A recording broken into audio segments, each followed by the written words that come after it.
Jadi kembali kepada iman dan percayamu. Oke? Minggu depan kita akan adakan perjamuan kudus, dan saudara yang mau dibaptis silakan. Ya, dibaptis dalam nama Bapa, Anak, dan Roh Kudus. Tanda saudara sudah menerima dia sebagai Tuhan dan Juru Selamatmu secara pribadi, bukan karena keturunan,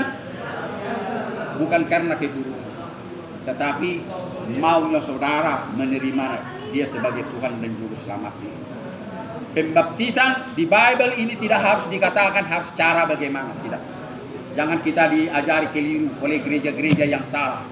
Ya, banyak gereja bikin pencitraan harus begini cara membaptis. Saya katakan tidak. Hanya baptislah mereka dalam nama Bapa, Anak, dan Roh Kudus. Baca nanti di Matius 28. Ya, ada di Matius 28 ayat 18, 19, 20. Ya. Di situ dikatakan baptislah mereka dalam nama Bapa, Anak, dan Roh Kudus. Tidak dikatakan dengan cara begini, tidak. Hanya dalam nama Bapa, Anak, dan Roh Kudus. Jadi kalau saudara di sini dibaptis dengan percikan saja, begitu kan. Kalau saudara mau dibaptis di kolam, siapkan kolamnya, saya bawa saudara. Harus di kolam katanya, harus di sungai, harus di danau, harus di Yerusalem lagi ada katanya. Itu baru baptisan yang sejati. Jadi janganlah kita percaya dengan ajaran-ajaran yang menyesatkan. Hanya baptisan itu harus berlangsung dalam nama Bapa, Anak, dan Roh Kudus. Amin. Oke, jadi sekali lagi sudah selesai.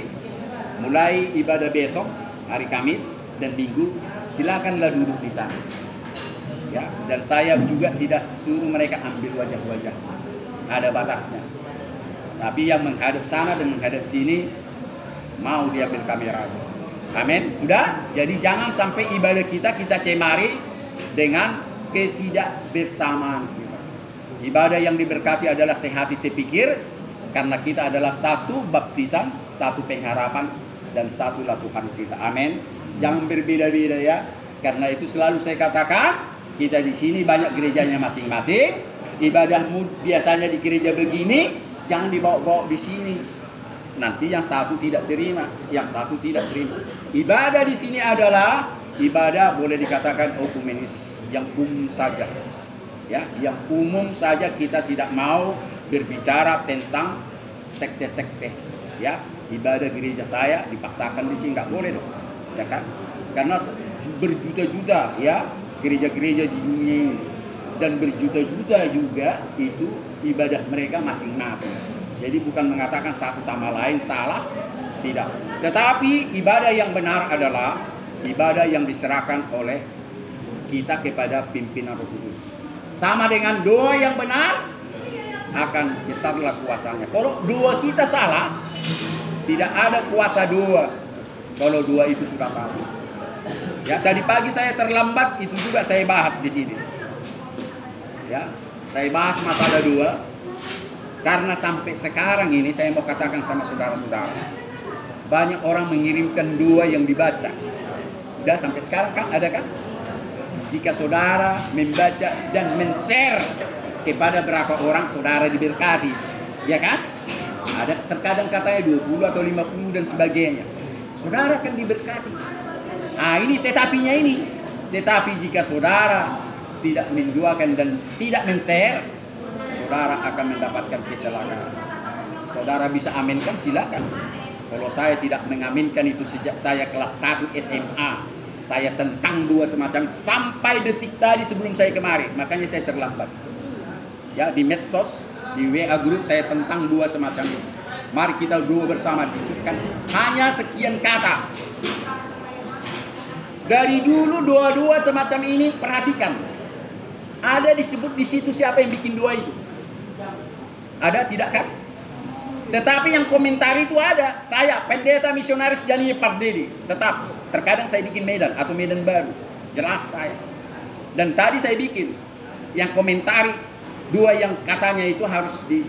Ya, katanya kalau didoakan dan dikirim, akan diberkati. Tapi kalau tidak didoakan dan tidak dikirim, akan mendapatkan kecelakaan. Saya komentari, itu salah. Itu selalu saya katakan apa itu? Dua semacam itu apa yang saya sering katakan di sini? Saya lagi blank. Apa yang biasa saya katakan itu? Kalau mantra, itu mantra itu tidak boleh dirubah titik komanya. Walaupun saudara tidak mengerti kata-katanya itu, wajib Anda baca. Karena yang dituju di situ adalah Tuhan yang mati.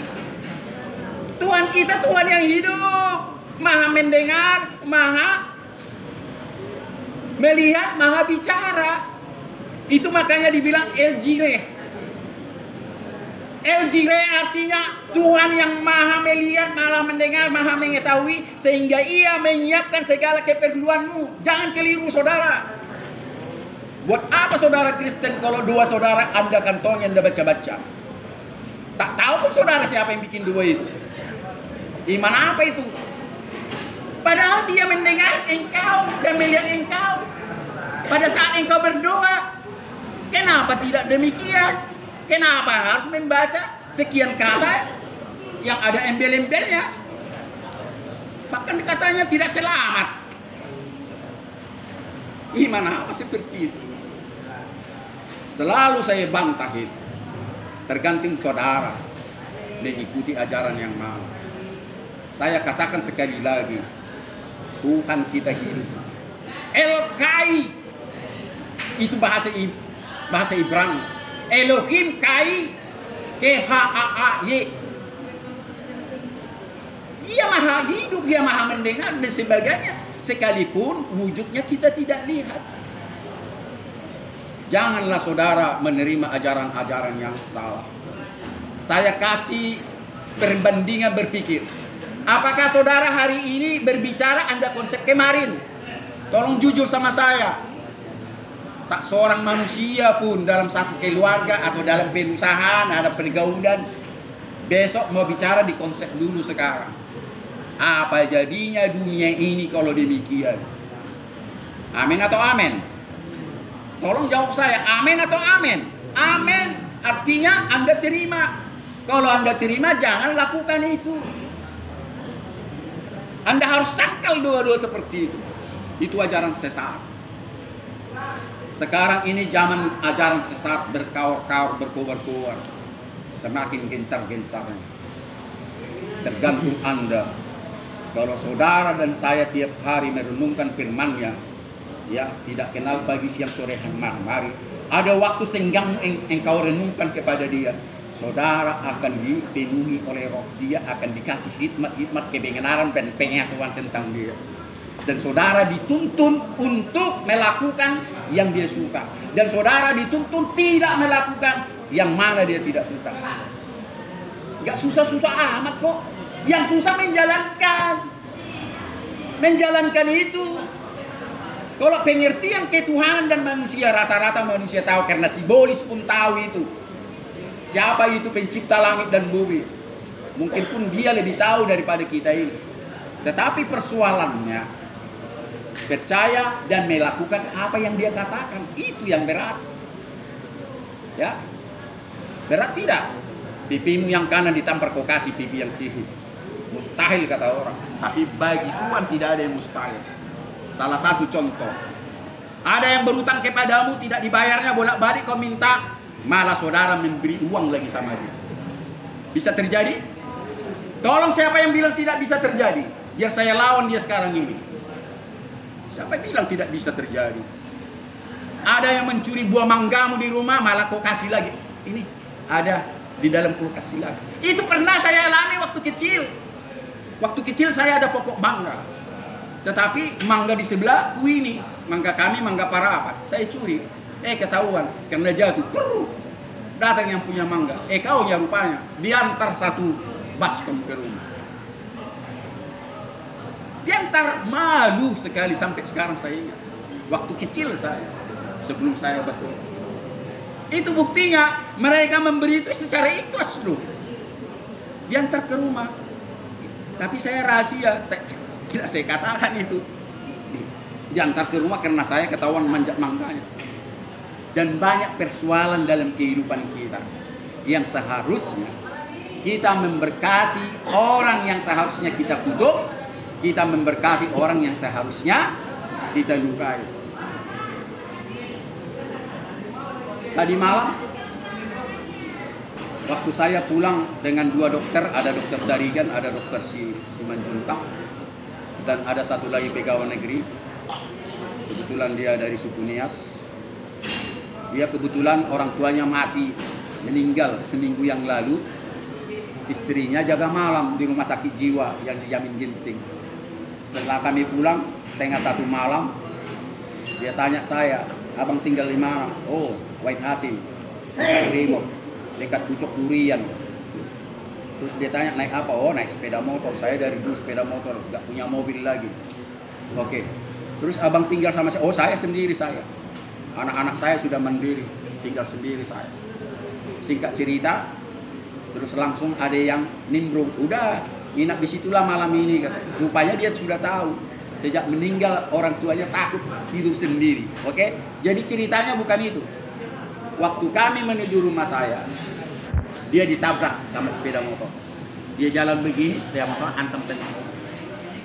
Terus dia tantang dia. Saya orang Nias, tikam saya, tidak apa-apa. Teriak dia. Ya, ada apa ini? Saya nggak kenal dia. Asli orang Nias. Tikam aja saya. Jangan gitu kau ngomong. Terus saya bilang, saya ambil alih lah. Oke lah. Saya menyelesaikan ini karena malam ini mau tidur di tempat saya. Jadi singkat cerita, hanya KTP yang nabrak itu saya foto, saya foto, dan saya minta di miss call. Oke, besok kita berhubungan saja. Memang pecah dia punya depan, ya, dashboard depannya itu sepeda motor baru pula, belum ada 1 tahun pecah. Oke, tenanglah, aku tanggung jawab ke situ, saya bilang. Jadi besoklah kami selesaikan, kemarin yang kami selesaikan akhirnya malam. Jadi singkat cerita artinya apa? Disitulah nampak bahwa saya selalu dipimpin oleh Tuhan. Ada roh kasih sayang, tidak menuntut, tidak khawatir, yakin saya bilang. Gak usah khawatir begini. Kalau begini enggak, sudah saya tanggung jawab. Saya tidak menunjukkan siapa kebetulan saya, tapi Tuhan juga yang membuat saya demikian. Bermegahlah kalau dalam nama Tuhan. Di situ ada ketenangan sama saya, ada keyakinan. Langsung jumpalah kami tadi malam, singkat cerita. Terus saya bilang, ini wajahmu wajah orang baik-baik. Ini kau tinggal di kompleks perumahan mewah, tentu orang kaya. Cukuplah katanya. Kalau boleh Pak, sayalah yang tanggung jawabin, jangan sampai orang tua. Oh, bagus. Singkat cerita saya tanya dia, rupanya satu sekolah dengan anak saya yang bontot, SMK Telkom, tapi dia sudah tamat, anak saya baru tamat kemarin. Jadi bukan karena itu saya mengasihi dia, saya langsung katakan tidak usah 100% kau ganti. Apalagi saya salut kepadamu, mau tanggung jawab sendiri. Terus saya kasih sama dia tanggung jawab yang lunak, selunak-lunaknya. Bayangkanlah, dia diam aja. Kalau saya kasih dia yang mau berantem aja kerjanya. Asli orang Nias saya kata. Itu dibawa. Kau diam aja. Akhirnya apa? Dibawa istrinya di situ. Saya mau tunjukkan di situ bagaimana roh yang dipimpin oleh roh Tuhan. Tidak lama berselang. Terus tadinya rencana kalau bisa 50% dari harga yang dikatakan showroom, sudah puji Tuhan, kami sudah sepakat, sudah. Akhirnya apa? Dari mulutnya sendiri 60 ke 40. Dari yang nabrak 60% dan yang ditabrak 40%. Sudah menang 10%, lebih dari 50%. Dan istrinya minta, oh janganlah, walaupun kami kerja, kami baru 6 bulan berumah tangga, rumah kami pun masih kontrak. Kalau boleh 70 ke 30 lah katanya. Artinya 70% biaya dari yang nabrak, 30 sama yang ditambah. Terus beginilah saya bilang, tidak jauh-jauh pembicaraan, terus langsung selesai. Oke, begini aja lah, kita ambil tengahnya, 65 dari adik, 35 dari mereka.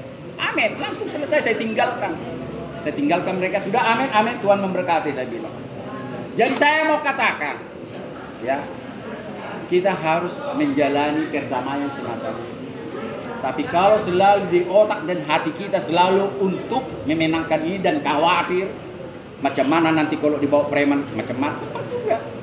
Macam mana, jangankan preman apapun, hantu belau pun dibawa, kenapa tak? Kita yang benar kok, udah jelas dia tabrak. Dan pada saat itu dia sudah ngaku bersalah. Saya apalagi? Ngapain kau khawatirkan yang seharusnya tidak kau khawatirkan lagi? Jadi saya mau katakan tidak satu kata pun dari orang Nias ini, katakanlah dulu terlalu kasar saya katakan orang Nias, tapi dibawa-bawa Niasnya itu. Sempat penonton waktu itu marah, jangan bawa-bawa lah suku. Rupanya ada pegang-pegang dia, saya nggak tahu. Digam saya, itulah cara duniawi menyelesaikan masalah, tapi kalau cara surgawi dengan damai sejahtera hasilnya pun dengan sangat memuaskan. Tepuk tangan buat dia. Saya mau katakan. Jadi termasuk persoalan-persoalan apapun ibadah di sini, ya kita tidak menyelesaikan secara duniawi. Kalau secara duniawi saudara malu, saudara ketahuan di sini, itu cara duniawi. Ini ibu ini tadinya keberatan dipiralkan dan tahu. Setelah firman Tuhan masuk, malah sukacita, dibawa anaknya dua-dua masuk video, masuk penjara. Ini anak-anak gadisnya ini malah menemani saya setiap ibadah, tidak ada malunya dan gentarnya. Ini kesaksian bahwa dia ikut ya, dalam ibadah di penjara. Saya sering katakan Matius 25. Ya, kenapa Tuhan berbicara masalah rumah sakit dan penjara? Ya, ya, pernah khutbah saya menyinggung itu. Kenapa? Karena saya mengatakan penjara dan rumah sakit adalah tempat yang paling hina di dunia. Amin. Kenapa? Di penjara saudara tidak bebas. Sebanyak apa uangmu kawan, amang borumu pun si Jokowi tidak akan bisa mengeluarkan kau satu. Tolong katakan sama polisi, pikir, amang boru saya itu Pak Jokowi. Tunjukkan gambarnya guys. Sabadu ting, jadi kan gitu. Bodo amat, mau amang boru atau tulang gitu. Mereka menjalankan. Itu buktinya di penjara saudara tidak bisa keluar bebas, sedangkan orang-orang nakal di sana lebih jahat dari saudara, bebas dan bebas dan bisa keluar masuk rumahnya, saudara tidak. Jadi itulah makanya saudara paling hina. Maaf saya tidak menghina. Saudara harus menerima bagian itu. Ya, di rumah sakit juga saudara terpenjara. Apalagi orang yang sudah COVID, mana bisa keluar? Tolong dulu saya mau pipis, mana boleh. Saya mau beli makanan, mana boleh. Saudara dipenjarakan di sini. Sampai dokter mengatakan, saudara sudah bebas, baru keluar. Itu logikanya bahwa di dunia ini penjara dan rumah sakit adalah tempat yang paling tinggi. Karena itulah menurut saya, sampai Yesus Kristus, Yesus Hamasiah berbicara tentang itu pada saat dia mengatakan bahwa domba-dombaku yang kubikin sebelah kananku, aku mengatakan, terimalah kerajaan sorga yang sudah disiapkan kepadamu sejak Bapakku menyiapkan itu, sejak dunia dijadikan. Karena engkau melawat aku ke rumah, karena engkau memberikan aku makan tatkala aku lapar, dan engkau memberikan aku minum tatkala aku haus. Engkau memberikan aku tumpangan di rumahmu tatkala aku menjadi orang asing, dan engkau melawat aku di rumah sakit tatkala aku sakit. Dan engkau mengunjungi aku di penjara tatkala aku di penjara. Itulah dikatakan kepada domba yang sebelah kanan, yaitulah orang-orang yang masuk ke dalam kerajaannya, yang menerima kerajaannya. Tetapi kepada domba kambing-kambing yang sebelah kiri apa dikatakan di situ? Ya, enyahlah engkau, masuklah engkau ke dalam kerajaan neraka yang selama-lamanya. Karena tatkala aku lapar engkau tak pernah memberikan aku makan, tatkala aku haus engkau tidak pernah memberikan aku minum, dan tatkala aku menjadi orang asing engkau tidak pernah memberi aku tumpangan di rumahmu. Ya, tatkala aku telanjang engkau tidak memberikan aku baju, tatkala aku sakit engkau tidak membesuk aku, tatkala aku di penjara engkau tidak pernah mengunjungi aku. Kapan Tuhan kami melihat engkau seperti itu sehingga engkau tidak melakukan kepada orang-orang sesamamu, yaitu saudara-saudara yang di penjara dan saudara-saudara kita yang di rumah sakit. Apabila orang mengunjungi saudara dan di rumah sakit sana, sama dengan kita melakukan itu kepada Tuhan Yesus. Itu artinya saudaraku. Jadi tidak jauh-jauh mengartikan firman Tuhan. Ya, setelah saudara nanti keluar dari sini, masuklah kembali Anda ke penjara ya. Masuklah seperti Bapak Robinson Surbakti, Kepala Tahanan Kapolres Tabes sebelum saya pensiun Pak Pardede. saya berjanji ikut dalam penginjilan. Itu sekarang beliau sudah pensiun. Saya rindu, bolak-balik dia menangis itu. Dan Natal terakhirlah dia pidato atas nama Kapolrestabes menyampaikan pesan Natal. Dia sangat menangis karena 1 bulan lagi atau 2 bulan lagi dia sudah pensiun. Dan dia ingat janjinya, setelah saya pensiun, saya mau jadi penginjil. Kepala tahanan, kepala tahanan. Kalau dia bisa begitu, kenapa saudara tidak? Apakah saya harus mengulang-ulangi apa yang dikatakan Yesaya 42 ayat 3? Matius 12 ayat berapa itu? Ayat 13 atau 15? Masalah bulu yang patah itu, masalah pelita yang mau redup itu, apa itu aja yang kita renungkan. Tapi itu harus Anda ingat. Jangan sampai lupa perumpamaan itu. Termasuk perumpamaan gadis-gadis yang menunggu pengantin, yang pelitanya padam, karena mereka tidak mempersiapkan minyak secukupnya. Bolak-balik mereka minta, lah tolonglah minyak kalian sedikit, tolonglah. Siapa mau kasih? Pengantin mau datang, aku kasih minyakku, aku nggak kebagian. Itulah masalah kerajaan sorga, kawan. Gadis-gadis yang bijak itu mempersiapkan minyaknya secukupnya, sehingga pengantin itu mereka songsong. Mereka yang masuk dalam perjamuan, artinya mereka yang masuk ke dalam kerajaan sorga.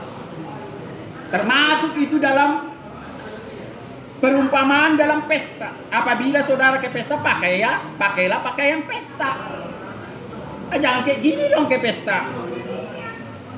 Saudara tahu yang punya pesta, kau menghina aku, ya pergi kau.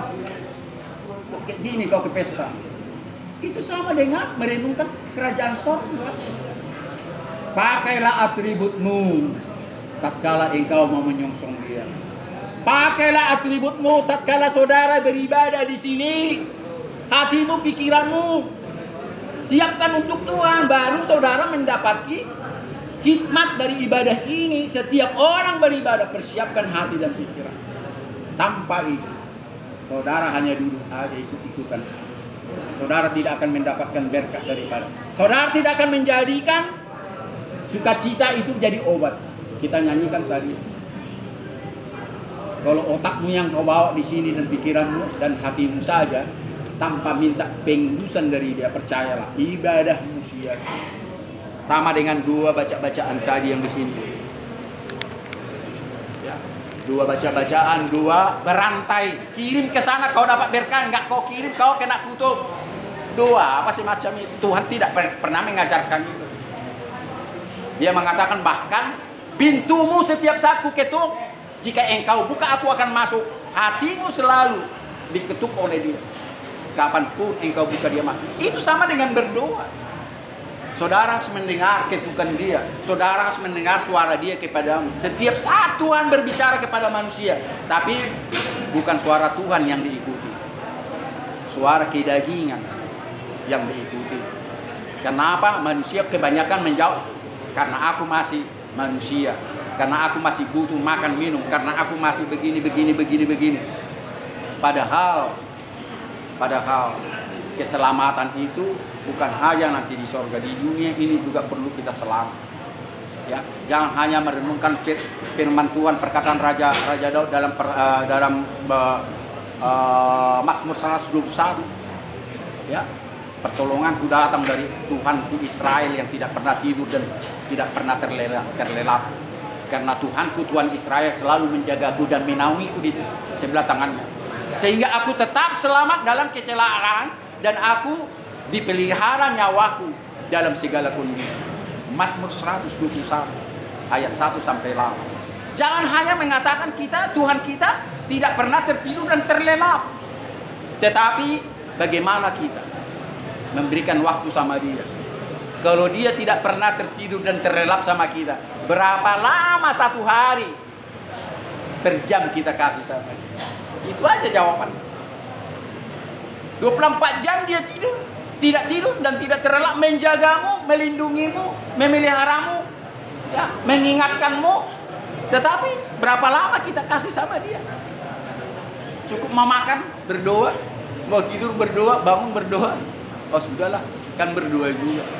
Padahal duanya itu juga. Tuhan, terima kasih akan makanan dan minuman ini, berkatilah menjadi daging bagi.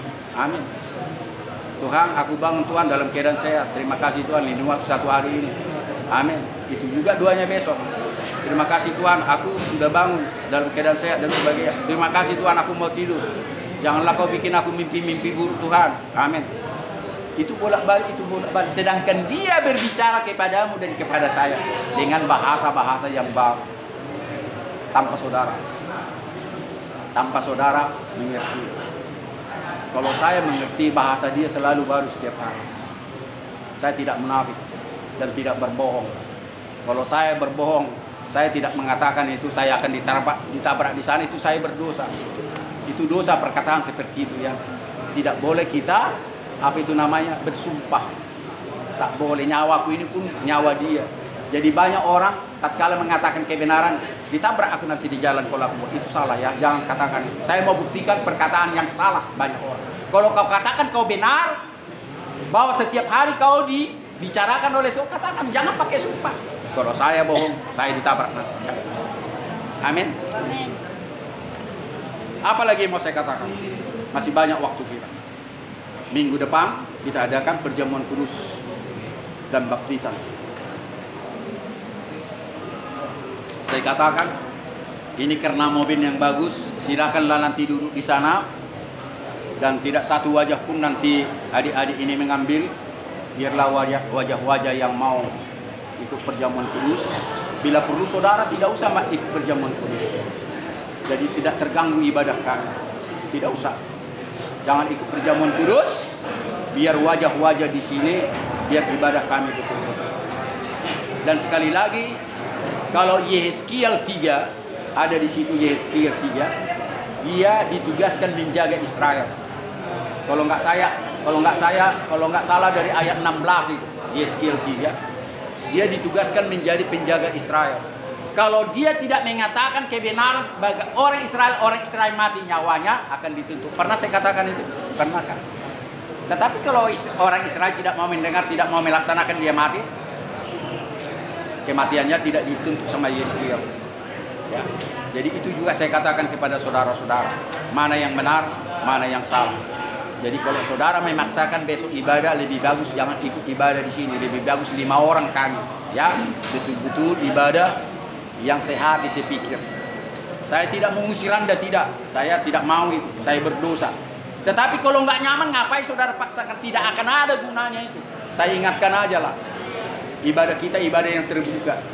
Ya, sama dengan dua. Siapa yang mau diduakan? Tuhan tahu apa sungguh-sungguh mau diduakan atau tidak. Kalau berbohong dia pura-pura, ya udah yang penting saya sembuh, tapi tidak sungguh-sungguh. Nggak ada gunanya, malah makin sakit. Tetapi kalau dengan sungguh-sungguh seperti Bapak ini sering mengeluarkan air matanya tanda penyesalan, Tuhan tahu. Apa gunanya dia bersandiwara sama kita, dia menangis berapa kali di sini. Mau jadi bintang film dia dengan botaknya itu? Enggak lah. Tapi itulah rohnya dijamah, dia menyesal, dia ingat-ingat. Karena apa? Karena selalu dihantui dosa-dosanya ini selama ini. Dihantui. Berapa dari saudara seperti dia? Menyesal. Jadi bukan air mata buaya. Itu artinya saudara dilawat Tuhan, diajarkan saudara akan dosa-dosamu. Dan diingatkan kepadamu, berikanlah bebanmu itu, biar kuangkat. Berikan, karena dia datang bukan kepada orang yang sehat, kepada orang-orang sakit, kepada orang-orang kerasukan setan.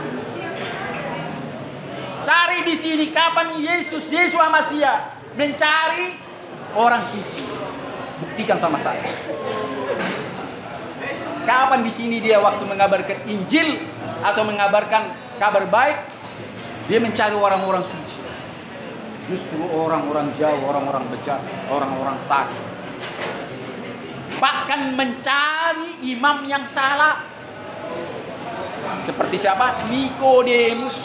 Dia guru itu, imam besar itu, Nikodemus. Yang dikatakan, engkau Nikodemus harus dilahirkan kembali. Datang imam besar itu, buru, hangir kata orang HKBP. Masakan saya harus masuk ke dalam rahim ibu dan saya dikeluarkan kembali? Nikodemus, percuma kau itu guru imam, kau tidak tahu artinya dilahirkan kembali. Bukan kau masuk ke dalam rahim ibumu dan engkau keluar kembali, tetapi engkau harus dilahirkan oleh Roh Kudus, sehingga engkau lahir bukan dari dunia ini lagi, bukan berasal dari dunia ini, tetapi engkau sudah dilahirkan dari surga, dari Roh Kudus. Itulah orang-orang yang sudah dilahirkan kembali. Jadi persiapkan hatimu kawan untuk minggu depan. Bagi saudara yang masih ragu-ragu dibaptis dulu, kalau sungguh-sungguh bisa dibaptis ulang, karena engkaulah yang tahu imanmu, sehingga saudara dan saya meraih keselamatan. Saya tidak maksakan saudara harus dibaptis lagi. Baptisanmu dulu salah, saya tidak katakan demikian. Saya tidak seperti ajaran gereja, sesuatu gereja seperti itu harus dengan cara ini. Saya tidak mengajarkan itu. Dari dulu saya tidak mau. Dan saya berbicara itu di calon doktor kemarin, termasuk baptisan itu. Jangan kita monopoli, jangan kita menyalahgunakan di sini. Tidak ada dikatakan di sini harus seperti ini, tidak. Tapi baptislah mereka dalam nama Bapa, Anak, dan Roh Kudus cukup. Termasuk penguburan. Kalau saya menguburkan mayat itu, saya gantung dulu mayatnya itu di atas. Ya. Ngerti Anda? Nggak langsung dijatuhkan ke bawah lahat. Ya saya tidak tahu kenapa saya melakukan itu. Tunggu.